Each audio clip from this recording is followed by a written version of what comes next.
আসসালামু আলাইকুম বন্ধুরা, ওয়েলকাম টু মাই চ্যানেল। আশা করি সবাই ভালো আছেন। আজকে আপনাদের সামনে দেখাবো মটর চিকেন। মটর চিকেন অনেকে অনেক রকমভাবে তৈরি করেন। আজকে আমার এই রেসিপিটা ফলো করে একদিন বাসায় বানিয়ে দেখবেন। যেমন খেতে লোভনীয় তেমনই সুস্বাদু। সো চলুন রেসিপিতে চলে যাওয়া যাক। আমি এখানে একটা কড়াইতে ১০০ মতো তেল দিয়ে নিচ্ছি। আমি এখানে সরিষার তেল ব্যবহার করেছি। এবার তেলের ভিতরে দিয়ে দিব দারুচিনি, এলাচ, লবঙ্গ ফোড়ন। ফোড়নটা দিবেন তাহলে একটা সুন্দর স্মেল আসে।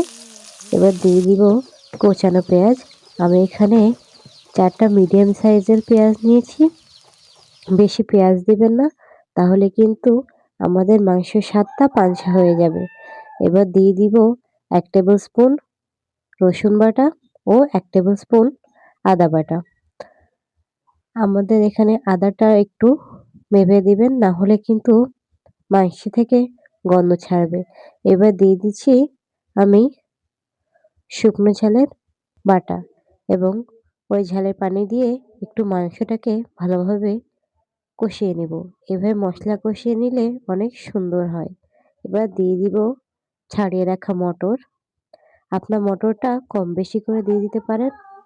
এবার আমি দিয়ে দিব স্বাদ মতো লবণ। আপনাদের স্বাদ অনুযায়ী এখানে লবণটা ব্যবহার করবেন। এবার সুন্দর করে মশলা কষিয়ে নিয়ে আমি এখানে দিয়ে দিব কিছু ছাড়িয়ে রাখা রসুন। রসুন কিন্তু আমাদের শরীরের জন্য খুবই উপকারী। তো রসুনটা অবশ্যই ব্যবহার করবেন। আমি এখানে আরেকটু পানি দিয়ে মশলাটাকে সুন্দর করে কষিয়ে নেব। মশলাটা সুন্দর করে কষানো হলে মাংসটা খেতে সুন্দর হয়। এবার দিয়ে দিব কেটে রাখা আলু। আলুটাকেও সুন্দর করে নেড়েচেড়ে কষিয়ে নিব। আলুটা 50% কষানো হয়ে গেলে এর ভিতরে দিয়ে দিব মুরগির মাংস। আমি এখানে ০.৫ কেজি মুরগির মাংস নিয়েছি। আপনারা আপনাদের পরিমাণ মতো নিবেন। এবার সুন্দর করে মিডিয়াম টু লো আঁচে আমি মাংসটাকে সুন্দর করে কষিয়ে নিয়েছি। যখন মাংসটা ভাজা, ভাজা হয়ে গেছে তখনই আমি হলুদ গুঁড়া দিয়েছি। মাংসটা ভাজা, ভাজা হয়ে গেলে হলুদের গুঁড়া দিলে সুন্দর একটি কালার আসে। এবার দিয়ে দিব পরিমাণ মতন পানি। এবার পানিটা দিয়ে আমি মাংসটাকে ঢাকা দিয়ে রেখেছিলাম। এই যে একটু পরে ঢাকা তুলে নিয়ে একটু নেড়েচেড়ে দিচ্ছি।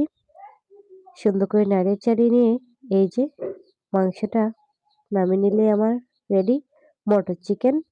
এটা অবশ্যই বাসায় একবার বানিয়ে দেখবেন এবং ভিডিওটি ভালো লেগে থাকলে লাইক, কমেন্ট অ্যান্ড সাবস্ক্রাইব। আসসালামু আলাইকুম।